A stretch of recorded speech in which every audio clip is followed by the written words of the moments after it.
Hola amigos, and welcome back to another video. My name is Juan Londoño, for those of you that don't know me, and today is part 2 of how to stand out as a photographer. Let's get started. So just a quick note here. If you've landed on this video first and you haven't seen video 1, I usually say go back to video 1 and come back, but to be honest with you, video 2, this video is not dependent on video 1. So you don't need this video. You don't need video number 1 to build up and understand the content of this video. If you want to stay here and you want to continue with this video because you're already here, stay. You're welcome to stay. You can go back and watch video number 1 later, okay?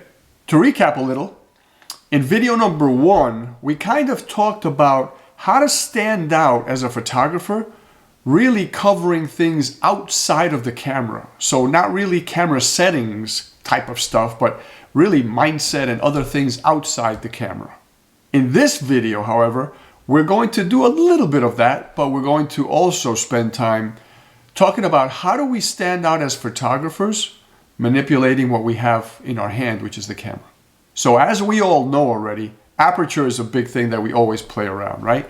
Now, if we're going to stand out as a photographer, right, using our camera, putting it in automatic is probably not a good way to do it.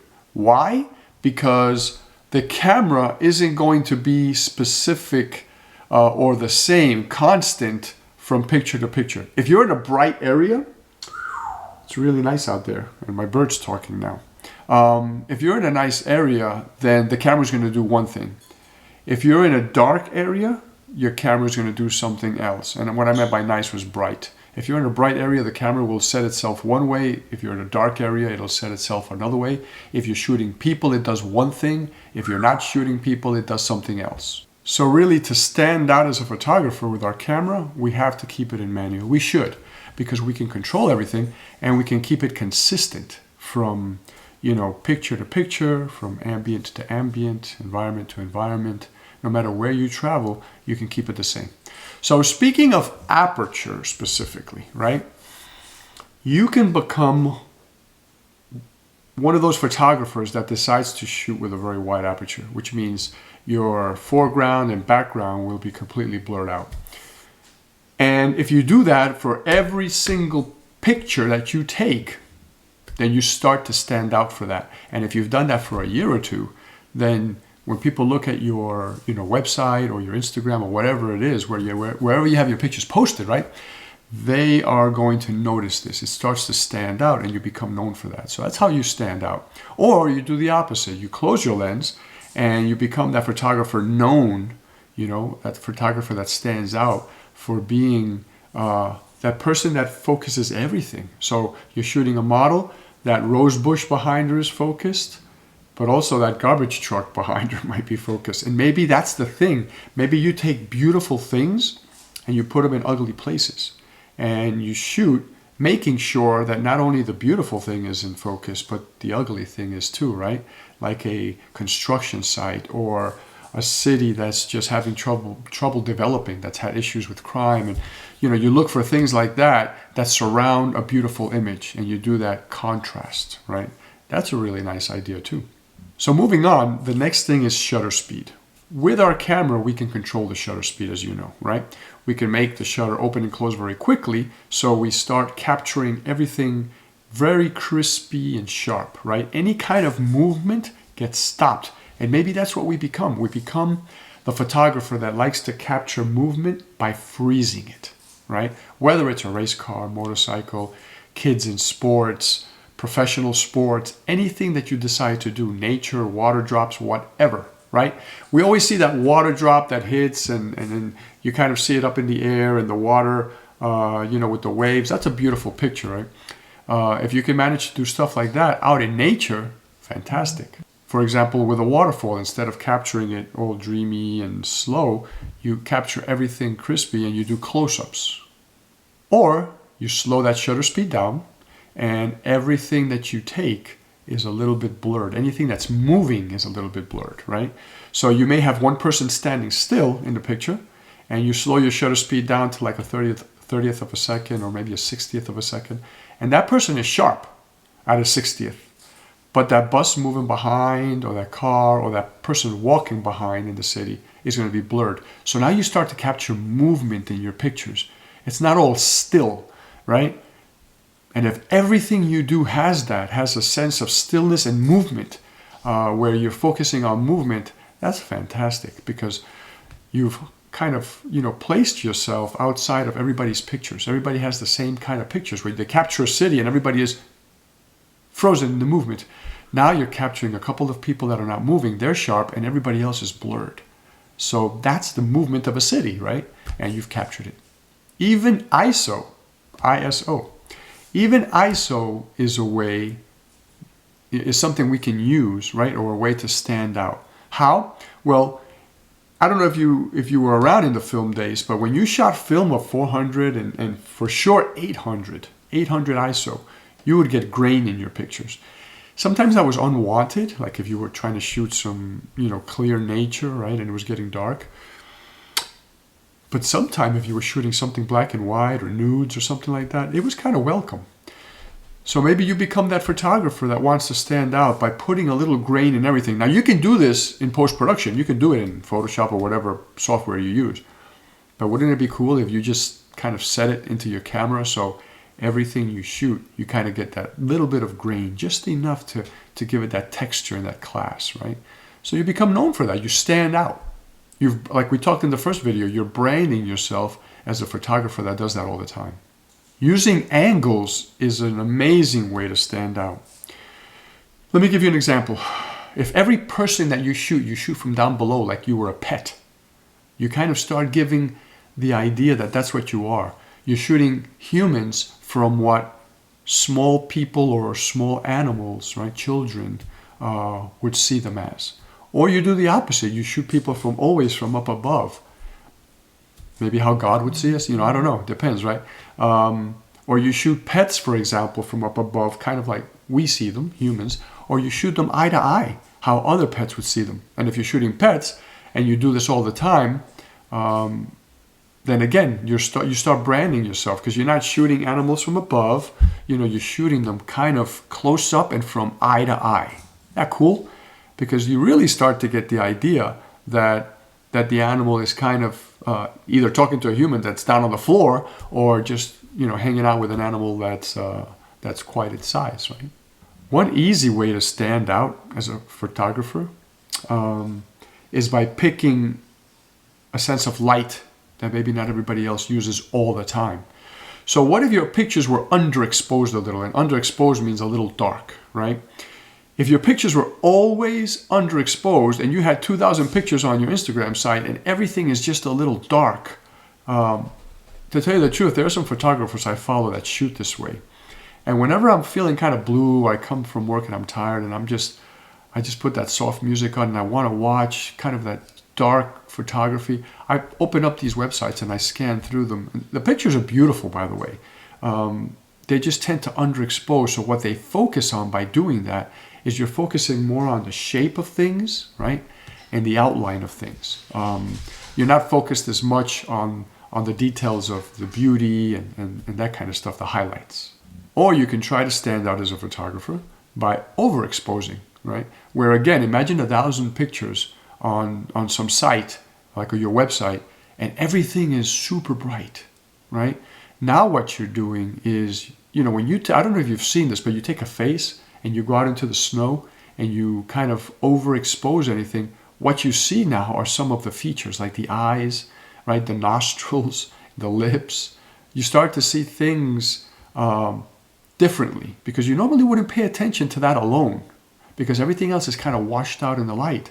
So no matter where you go, you kind of wash things out, and you'll see people focusing their attention on different things that they normally wouldn't have seen. So that's a cool way to stand out.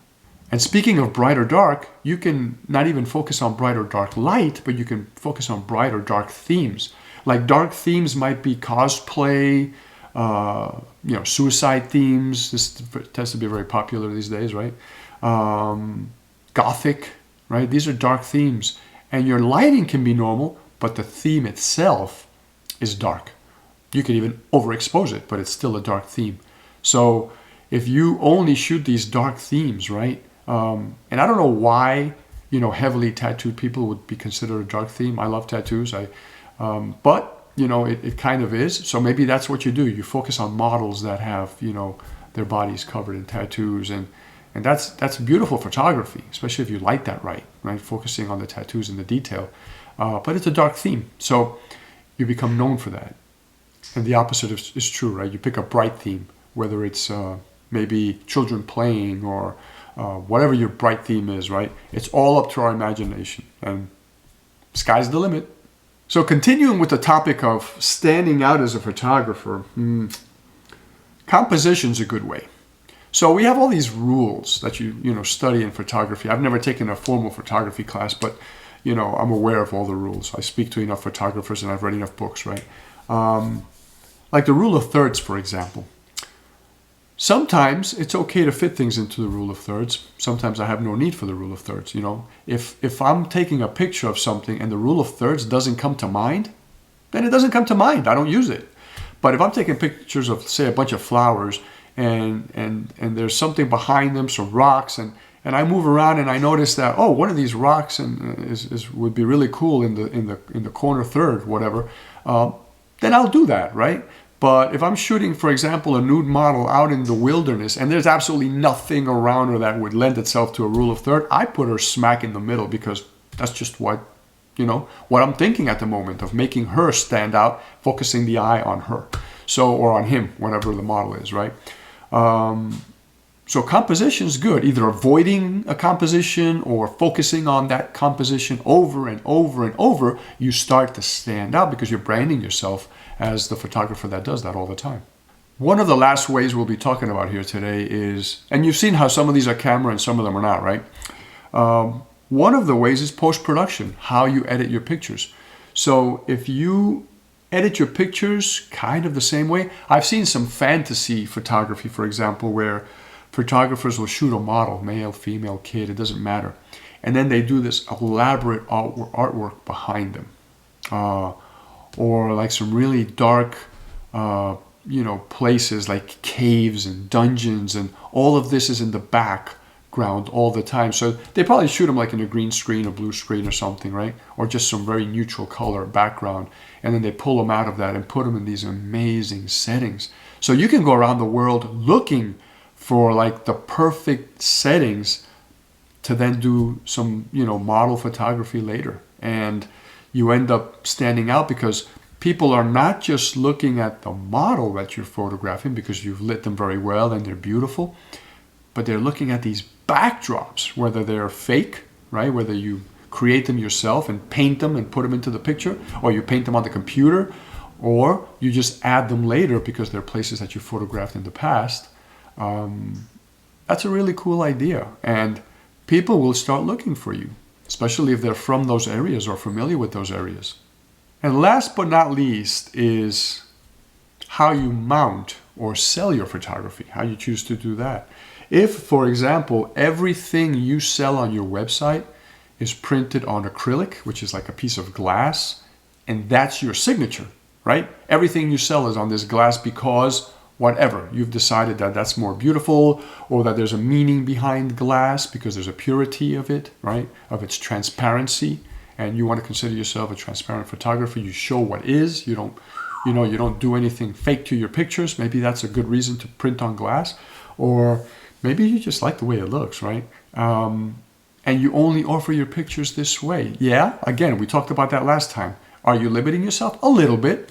What if a person wants a canvas? They don't want a picture on glass. Well, they may avoid you, or, they may not buy from you that one time, but everybody else is buying from you because the pictures printed on this acrylic glass is beautiful. They're beautiful. And they look great in their home. And once they have one, somebody comes by and sees it and they want one, and they go on your website and your photography is beautiful, and you print on this acrylic, or you print on wood, right? Because you're into nature and you're into, whatever your topic is, whatever your reason is, it doesn't matter here. It's that you have one and that you're going to use it over and over and over, and you become known for that. So you start to stand out above everybody else.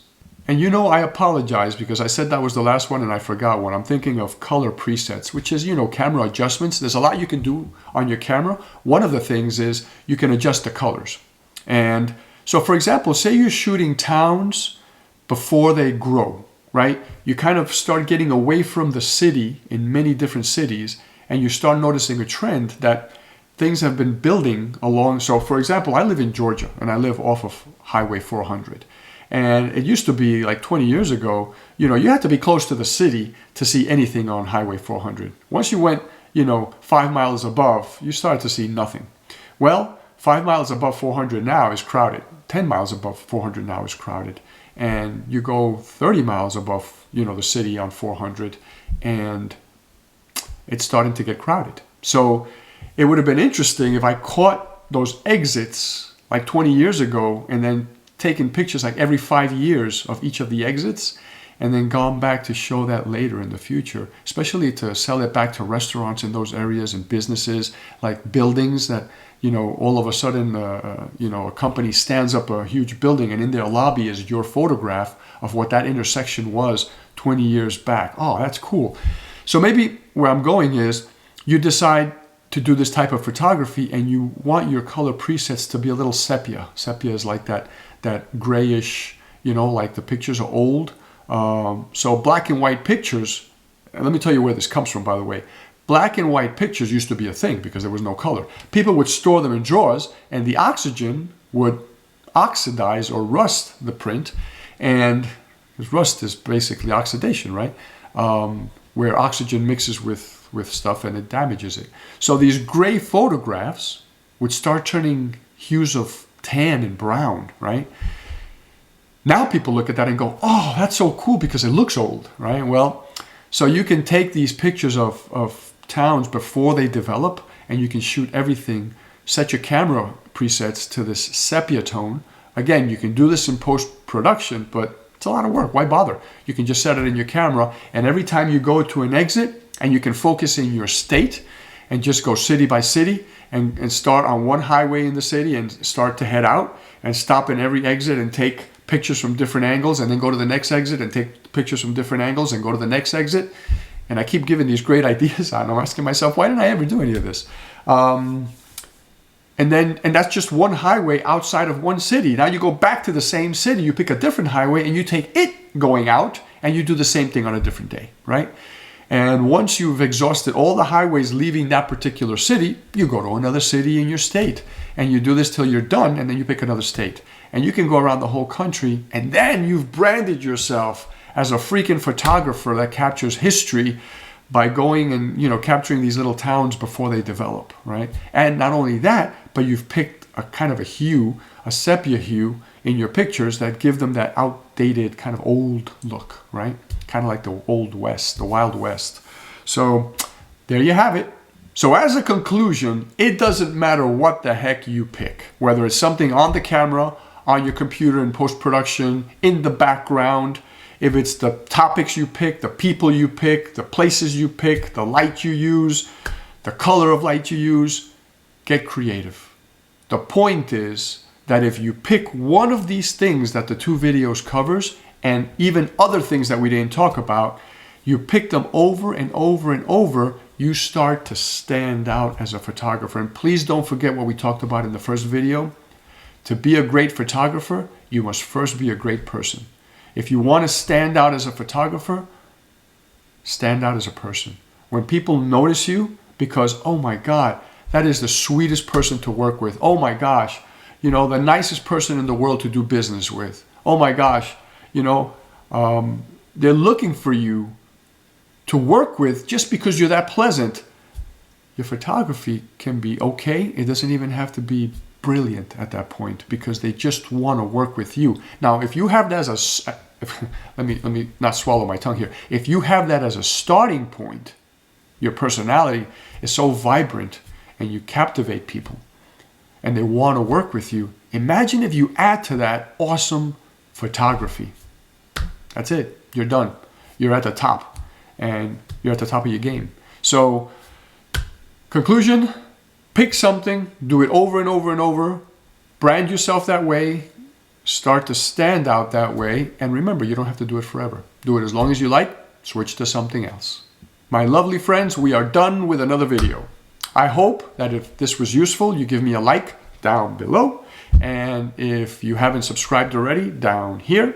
I will keep the content coming. Hopefully, I've listened to some of you and you've recommended things and I've put them out here. This was a recommendation actually, how to stand out as a photographer. And they actually gave me the recommendation on a Friday and I posted the video on a Saturday. So I'm listening, okay? So love you guys. Please take care of yourselves. And until the next time, ciao for now.